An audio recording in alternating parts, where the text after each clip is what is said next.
Assalamualaikum teman-teman. Balik lagi di kisah seru Abu Nawas. Siap ketawa bareng? Pagi itu kota Baghdad tampak seperti biasanya. Orang-orang berjualan di pasar, anak-anak berlari di jalanan, dan suara unta terdengar di kejauhan. Namun di tengah keramaian itu muncul sesuatu yang membuat semua orang berhenti. Di tengah pasar, berdiri sebuah pintu besar dari kayu. Yang aneh adalah tidak ada rumah di belakangnya. Pintu itu berdiri sendiri, tegak di atas tanah. Tidak ada dinding, tidak ada bangunan, hanya pintu itu saja. Orang-orang mulai berkumpul untuk melihatnya. Ada yang penasaran, ada juga yang takut. Beberapa orang mencoba mengetuk pintu itu, tapi tidak ada suara dari dalam. Ada juga yang mencoba membukanya, tapi pintunya terkunci rapat. Tak lama, kabar tentang pintu aneh itu menyebar ke seluruh kota. Bahkan sampai ke telinga Raja Harun al-Rasyid di istana. Ketika mendengar laporan dari pengawal, sang raja mengernyit. "Pintu tanpa rumah?" katanya heran. "Apakah rakyatku sedang bercanda atau ini pertanda sesuatu?" Ia berpikir sejenak lalu tersenyum kecil. "Baiklah," ucapnya. "Panggil Abu Nawas. Kalau ada hal aneh seperti ini, hanya dia yang bisa membuatku mengerti." Tak lama kemudian Abu Nawas datang ke istana. Ia seperti biasa, tenang, santai, dan selalu membawa senyum. Raja menyambutnya dengan nada setengah serius. "Abu Nawas, di pasar kita ada sebuah pintu tanpa rumah. Semua orang bingung, dan aku ingin tahu apa maksudnya." Abu Nawas mengusap janggutnya. "Pintu tanpa rumah, ya? Kedengarannya menarik, tuanku."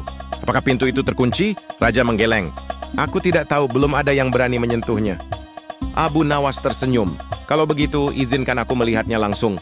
Kadang sesuatu yang tampak aneh punya alasan sederhana." Sore harinya, Abu Nawas pergi ke pasar. Orang-orang masih ramai di sekitar pintu itu. Ia berjalan mendekat, memperhatikan dengan teliti. Pintu itu terbuat dari kayu yang kuat, dengan ukiran bulan sabit di bagian atasnya. Ia mengetuk pelan. Tok, tok, tok. Suara ketukannya dalam, bergema aneh, seolah di balik pintu itu ada ruang kosong yang luas. Abu Nawas menatap lama, lalu bergumam pelan, "Pintu tanpa rumah, tapi tetap berdiri tegak. Mungkin ada makna di baliknya." Tiba-tiba, seorang pria tua muncul dari kerumunan. Wajahnya tenang, tapi matanya tajam. Ia berkata kepada Abu Nawas, "Jangan sentuh pintu itu, Tuan. Aku sudah menjaganya sejak semalam." Abu Nawas menatapnya heran. "Menjaganya? Untuk siapa?" Pria tua itu menjawab singkat, "Untuk mereka yang berani membuka sesuatu yang tak terlihat." Abu Nawas terdiam beberapa saat. Ucapan itu terasa seperti teka-teki baru yang harus ia pecahkan. Ia menatap kembali ke arah pintu, lalu tersenyum samar. Mungkin pintu ini memang bukan untuk dibuka, melainkan untuk membuat orang berpikir. Keesokan harinya, Abu Nawas kembali datang ke pasar Baghdad. Ia ingin mencari tahu lebih banyak tentang pintu misterius yang kemarin membuat seluruh kota heboh. Namun kali ini, suasana pasar terasa sedikit berbeda. Orang-orang tampak menjaga jarak dari pintu itu. Mereka berbisik pelan menunjuk-nunjuk ke arah seorang pria tua yang duduk di dekatnya. Pria itu berpakaian lusuh, rambutnya acak-acakan, dan matanya tajam menatap siapapun yang mendekat. "Dia yang menjaga pintu itu?" bisik salah satu pedagang. "Sejak semalam dia tak mau pergi dari sana. Katanya pintu itu miliknya." Abu Nawas berjalan perlahan ke arah pria itu. Ia tersenyum ramah dan menyapa, "Assalamualaikum Tuan, aku Abu Nawas. Aku datang bukan untuk mengganggu, hanya ingin tahu tentang pintu ini." Pria tua itu menatapnya dengan waspada, tapi kemudian tersenyum samar. "Waalaikumsalam. Kalau kau datang dengan hati tenang, silakan duduk. Tapi jangan coba-coba membuka pintu ini tanpa izin."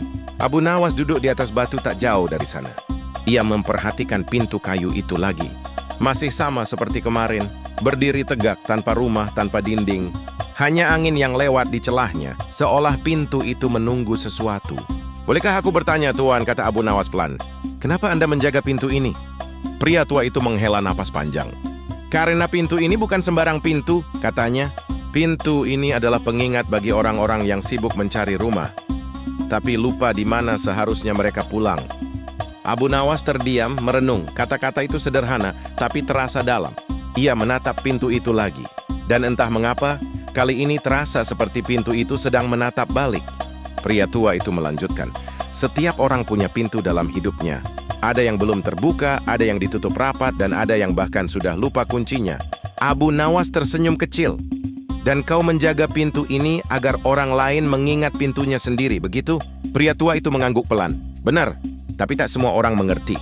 Mereka hanya melihat kayu tua, padahal yang dijaga adalah makna. Hari mulai sore.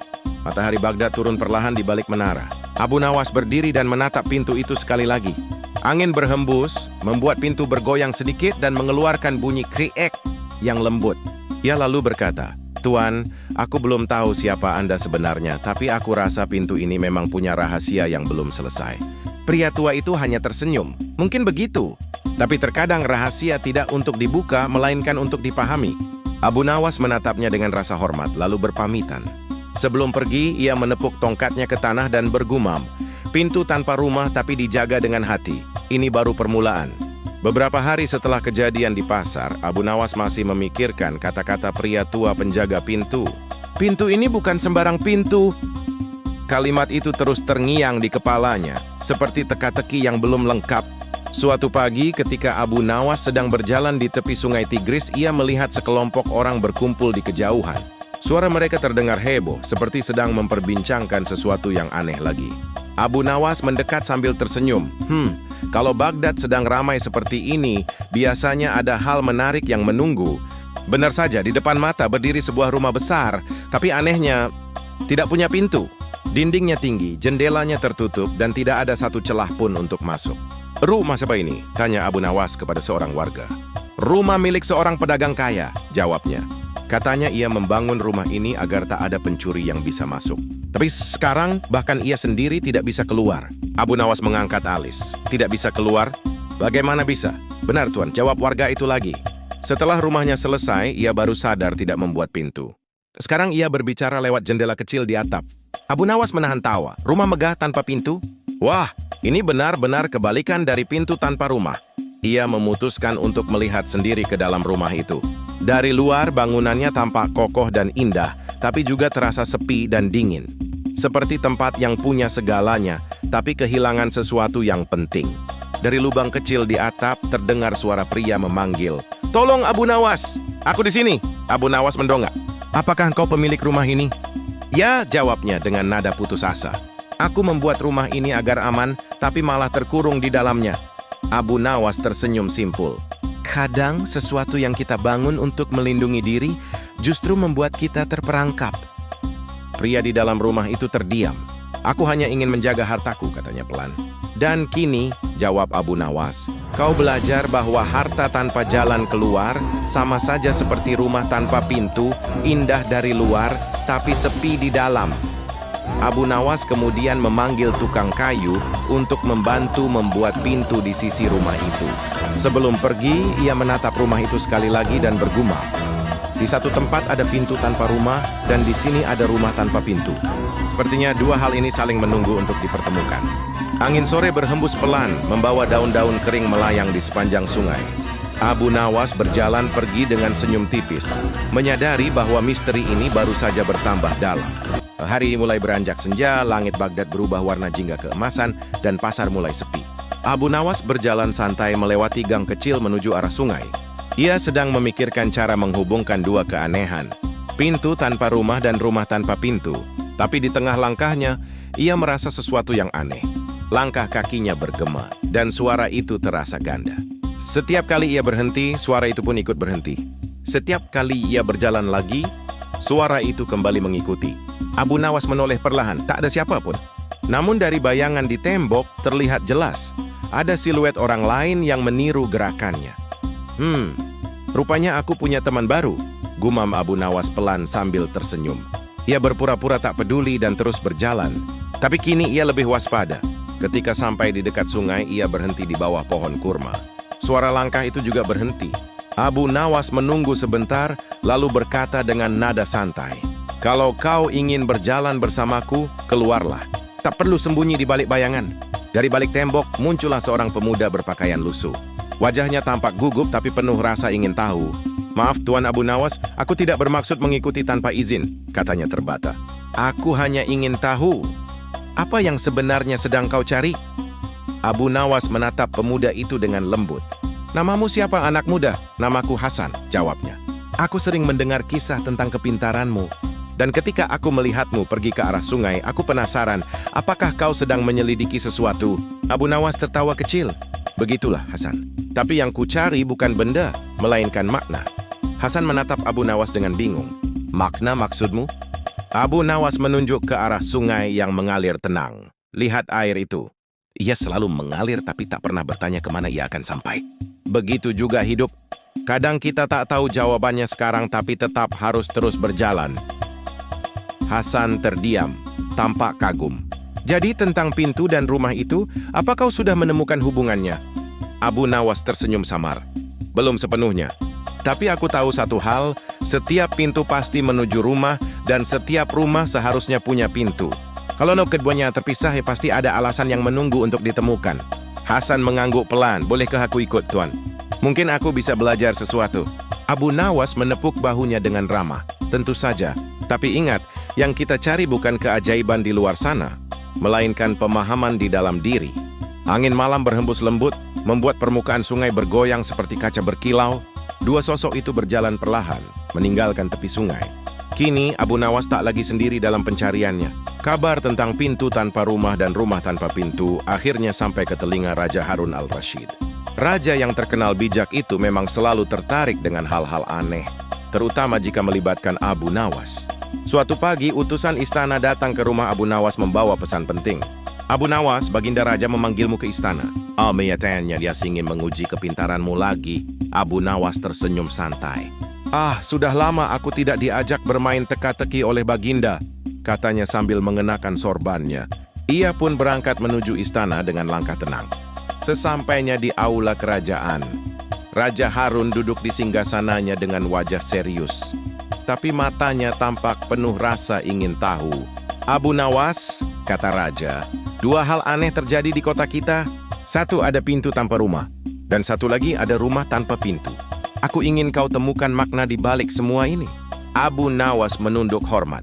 Perintah yang menarik, Baginda. Apakah Baginda ingin aku mencari siapa pembuatnya atau apa maksudnya?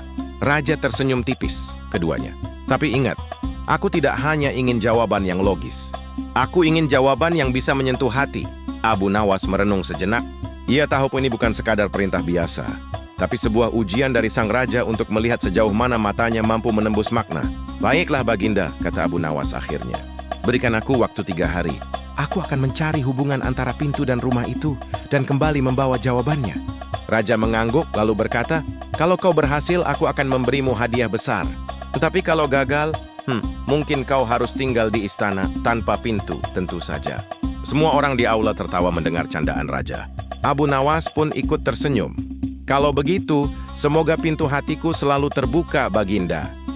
Setelah keluar dari istana, Abu Nawas berjalan menembus keramaian Baghdad. Angin gurun berhembus lembut, membawa aroma pasar dan debu yang hangat. Ia berhenti di jembatan sungai, memandangi air yang mengalir perlahan. Ke dalam hatinya ia bergumam, pintu tanpa rumah, rumah tanpa pintu. Satu tak bisa dimasuki, satu tak bisa ditinggali. Mungkin rahasianya bukan pada kayunya, tapi pada siapa yang menjaganya. Ia lalu tersenyum kecil. Baiklah Baginda, 3 hari mungkin cukup. Tapi mungkin aku akan menemukan lebih dari sekadar jawaban. Abu Nawas pun melangkah lagi, menyusun rencana untuk mengunjungi 2 tempat aneh itu sekali lagi. Dan tanpa ia sadari seseorang diam-diam mengikuti langkahnya dari kejauhan. Malam itu Abu Nawas dan Hasan berjalan di tepi sungai Tigris. Cahaya bulan memantul di air yang mengalir tenang. Udara terasa sejuk dan suasananya begitu damai. Indah sekali malam ini, kata Hasan pelan. Abu Nawas mengangguk. Benar Hasan. Tapi setiap keindahan biasanya menyimpan sebuah tanda. Mereka berhenti di tikungan sungai, tempat arus berputar pelan. Abu Nawas menatap air itu sejenak lalu berkata, sungai ini mengalir melewati pasar dan juga rumah pedagang kaya itu. Mungkin ada sesuatu yang menghubungkan keduanya. Hasan tampak berpikir, pintu tanpa rumah dan rumah tanpa pintu. Apa maksudnya Tuan? Abu Nawas tersenyum. Kadang sesuatu yang terlihat berbeda sebenarnya berasal dari satu hal yang sama. Seperti air ini, mengalir terpisah tapi akhirnya bertemu di muara yang satu.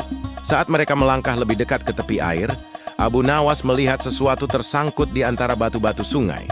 Ia mengambilnya perlahan, sebuah potongan kayu kecil dengan ukiran samar. Lihat Hasan, ini seperti bagian dari pintu yang hilang, katanya. Hasan tampak kagum. Apakah ini milik pintu yang di pasar itu? Mungkin, jawab Abu Nawas pelan. Dan jika benar, berarti pintu itu dan rumah tanpa pintu pernah menjadi satu. Hasan menatap air yang terus mengalir. Kalau begitu, apa yang harus kita lakukan sekarang? Abu Nawas tersenyum lembut. Besok pagi kita kembali ke pasar. Kadang rahasia tak butuh dicari jauh-jauh, cukup didengarkan dengan hati yang tenang. Mereka pun berjalan pelan meninggalkan sungai. Cahaya bulan menyinari jalan mereka, sementara potongan kayu kecil itu disimpan Abu Nawas dengan hati-hati. Pagi itu pasar Baghdad mulai ramai kembali. Pedagang membuka lapak, anak-anak berlarian, dan aroma rempah mengisi udara. Di antara keramaian itu, Abu Nawas dan Hasan berjalan perlahan menuju tempat di mana pintu misterius itu berdiri.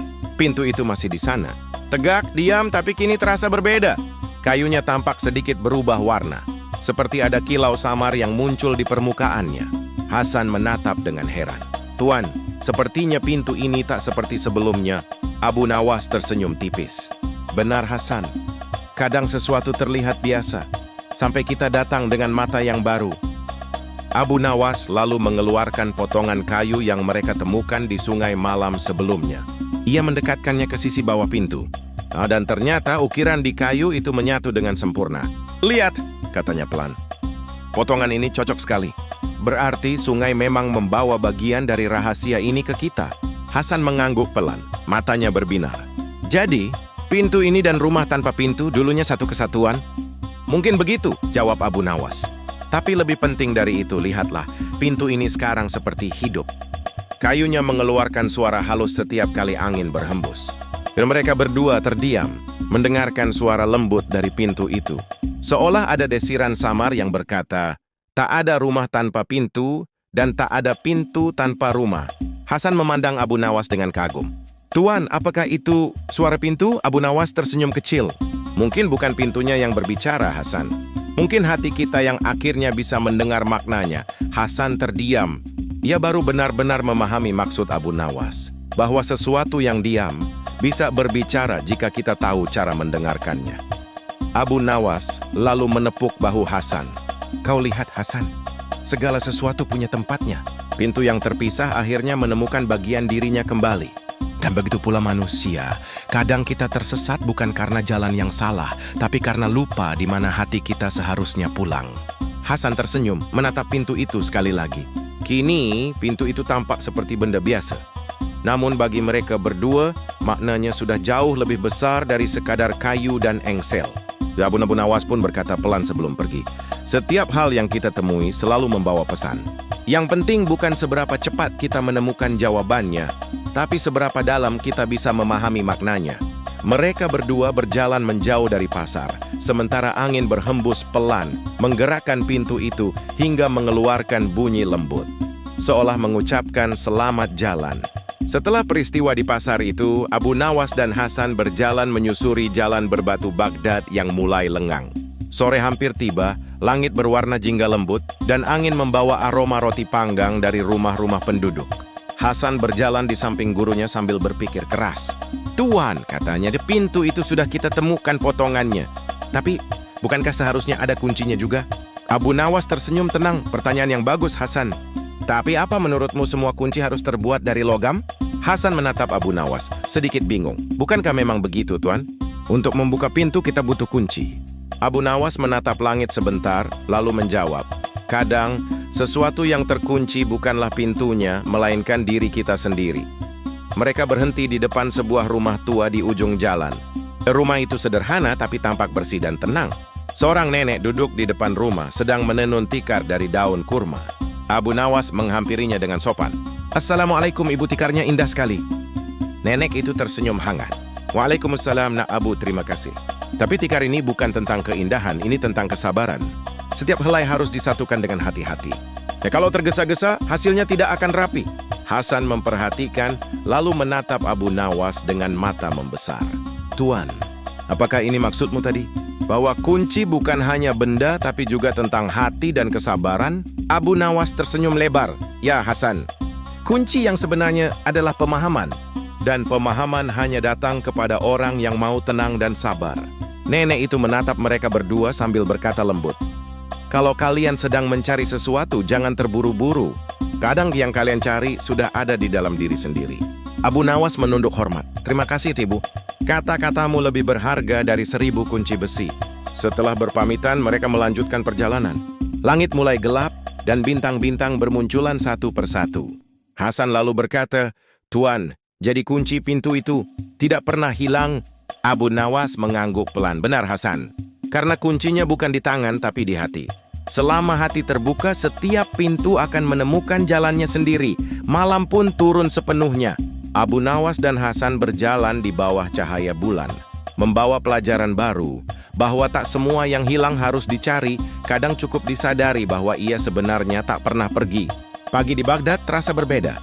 Cahaya matahari memantul lembut di jendela-jendela batu dan burung-burung kecil berkicau di atap rumah. Abu Nawas dan Hasan baru saja selesai sarapan sederhana ketika seseorang mengetuk pintu rumah mereka. Seorang pengantar pesan berdiri di luar, membawa gulungan kecil bersegel lilin. "Pesan untuk Tuan Abu Nawas," katanya sopan. Abu Nawas menerimanya dan membuka perlahan. Tulisan di dalamnya rapi dan halus. Isinya berasal dari pedagang kaya pemilik rumah tanpa pintu. Ia memohon Abu Nawas untuk datang lagi. Katanya, rumahnya kini mengeluarkan bunyi aneh setiap malam, seolah ada sesuatu yang ingin disampaikan. Hasan menatap Abu Nawas penasaran. "Tuan, apakah itu pertanda lain?" Abu Nawas tersenyum kecil. "Setiap hal punya bahasa sendiri, Hasan. Kadang manusia hanya perlu belajar cara mendengarnya." Siang itu mereka tiba di rumah pedagang itu. Bangunan besar itu masih tampak megah, namun suasananya terasa sunyi, seperti menyimpan rahasia. Pedagang kaya itu menyambut mereka dengan wajah cemas. "Abu Nawas," katanya, "setiap malam pintu yang kutaruh di halaman itu bergetar sendiri, padahal tak ada angin. Aku takut ini tanda buruk." Abu Nawas berjalan perlahan ke arah pintu yang kini disandarkan di dinding rumah. Ia menatapnya lama, mengusap permukaannya dengan telapak tangan. Lalu ia berkata lembut, "Tidak semua yang bergerak adalah gangguan. Kadang itu hanya pertanda bahwa sesuatu sedang menunggu untuk disempurnakan." Hasan memperhatikan sekeliling rumah. Dindingnya halus, tapi di salah satu sisi ia melihat bekas bingkai kayu lama, seperti tempat pintu pernah terpasang. "Tuan, lihat ini," serunya. "Mungkin disinilah pintu itu dulu berada." Abu Nawas tersenyum. "Bagus, Hasan. Kau mulai belajar melihat bukan dengan mata, tapi dengan perasaan." Jadi meminta beberapa pekerja membantu mengangkat pintu ke tempat itu. Dan begitu pintu disandarkan, bunyi aneh yang dikeluhkan sang pedagang berhenti seketika. Pedagang itu menatap dengan mata membesar. "Apa yang terjadi?" Abu Nawas menjawab tenang, "Pintu ini bukan milik sembarang rumah. Ia selalu tahu di mana seharusnya berada. Sejak lama, ia hanya ingin kembali ke tempatnya semula." Suasana menjadi hening. Bahkan angin yang lewat terasa lembut. Abu Nawas melanjutkan, "Kau menyebut rumahmu rumah tanpa pintu, padahal pintunya selalu menunggu. Kau hanya sebelum menyadari bahwa ia ingin pulang." Pedagang itu menunduk. "Jadi, rumahku sebenarnya sudah lengkap dari awal." Abu Nawas tersenyum bijak. "Ya, tapi terkadang seseorang tak menyadari betapa sempurnanya hidupnya, sampai sesuatu yang sederhana datang mengingatkan." Hasan menatap pintu itu yang kini tampak menyatu dengan dinding, seperti tak pernah terpisah sebelumnya. Ia berkata pelan, "Tuan, apakah ini berarti semua sudah berakhir?" Abu Nawas tersenyum lembut. "Tidak, Hasan.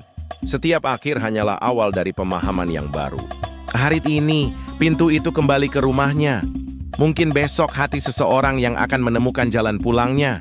Mereka berpamitan dan berjalan pulang saat senja mulai turun. Cahaya keemasan sore hari memantul di sungai Tigris dan angin membawa aroma roti hangat dari pasar. Abu Nawas berjalan pelan sambil berkata, "Hidup ini seperti rumah, Hasan. Selama kita terus belajar memahami, tak ada yang benar-benar tertutup." Malam itu, langit Baghdad dipenuhi bintang. Udara sejuk berhembus lembut, membawa aroma bunga dari taman-taman kecil di pinggir jalan. Abu Nawas dan Hasan sedang duduk di tepi sungai Tigris, menatap pantulan bulan di permukaan air yang berkilau. "Tuan," kata Hasan pelan, "rasanya aneh. Sejak pintu itu kembali ke rumahnya, suasana kota ini terasa lebih tenang." Abu Nawas tersenyum, menatap air yang mengalir pelan. "Itu karena sesuatu yang tadinya tidak pada tempatnya kini sudah menemukan jalannya kembali, Hasan." Keesokan harinya, seorang utusan datang dari rumah pedagang kaya. Ia bawa kabar yang tak biasa. "Tuanku Abu Nawas," katanya, "pedagang itu ingin menyampaikan rasa terima kasih. Sejak pintu itu dipasang kembali, rumahnya berubah. Setiap malam terdengar suara lembut seperti lantunan nada, bukan dari manusia tapi dari hembusan angin yang lewat di sela-sela kayu pintu itu." Hasan terkejut. Suara seperti bernyanyi, utusan itu mengangguk. Ya, katanya rumah itu kini terasa hidup, seolah ingin mengucapkan terima kasih kepada orang yang telah mempersatukannya kembali. Mendengar itu, Abu Nawas hanya tersenyum tenang. Begitulah Hasan, katanya setelah utusan itu pergi. Ketika sesuatu sudah berada di tempat yang benar, semesta ikut bernyanyi. Bukan karena ajaib, tapi karena semuanya sudah seimbang. Hasan termenung. Jadi bahwa makna dari semua ini bukan tentang pintu atau rumah, tapi tentang bagaimana kita menempatkan hati, bukan begitu, Tuan? Abu Nawas menatap muridnya dengan penuh kebanggaan. Benar, Hasan. Hati yang salah tempat akan gelisah, tapi hati yang menemukan rumahnya akan tenang, bahkan tanpa suara. Sore pun tiba. Langit berubah jingga keemasan, dan bayangan Abu Nawas serta Hasan memanjang di jalan berbatu. Mereka berjalan pulang perlahan, menikmati angin sore yang lembut. Hasan lalu berkata, "Tuan, aku belajar sesuatu dari perjalanan ini. Bahwa kadang, keajaiban bukan tentang sesuatu yang besar, tapi tentang hal-hal kecil yang kita sadari dengan tulus." Abu Nawas mengangguk. Itulah inti kebijaksanaan, Hasan. Melihat yang kecil dengan hati yang besar. Mereka berhenti sejenak di tikungan jalan, menatap kota Baghdad yang mulai diterangi lampu-lampu minyak. Abu Nawas menatap langit dan berkata pelan, "Selama manusia terus belajar memahami, tak ada pintu yang benar-benar tertutup, hanya waktu yang menunggu untuk membukanya dengan lembut." Malam turun perlahan. Suara jangkrik menggantikan hiruk-pikuk pasar. Dan Abu Nawas serta Hasan melangkah pulang dalam ketenangan. Rumah itu, yang dulu tanpa pintu, kini berdiri damai. Dan setiap kali angin lewat, terdengar suara lembut yang menenangkan hati siapapun yang mendengarnya. Sebuah tanda bahwa bahkan kayu dan batu pun bisa bernyanyi ketika kedamaian telah kembali ke tempatnya. Dari kisah Abu Nawas kita belajar bahwa setiap hal di dunia ini punya tempatnya sendiri. Ketika sesuatu sudah berada di tempat yang tepat, maka kedamaian akan datang dengan sendirinya. Kita juga diajarkan bahwa kunci sejati tidak selalu terbuat dari logam, tapi dari hati yang tenang dan pikiran yang jernih. Dan yang paling penting, tidak semua yang hilang benar-benar pergi. Kadang ia hanya menunggu untuk kita sadari keberadaannya dengan hati yang terbuka. Terima kasih sudah mendengarkan kisah Abu Nawas malam ini. Semoga cerita ini membawa ketenangan dan makna baru sebelum kamu beristirahat. Nah, jangan lupa untuk ikuti terus kisah berikutnya karena masih banyak pelajaran bijak yang bisa kita temukan bersama. Sampai jumpa di kisah selanjutnya. Semoga malam ini menjadi malam yang penuh kedamaian. Selamat beristirahat dan sampai berjumpa lagi.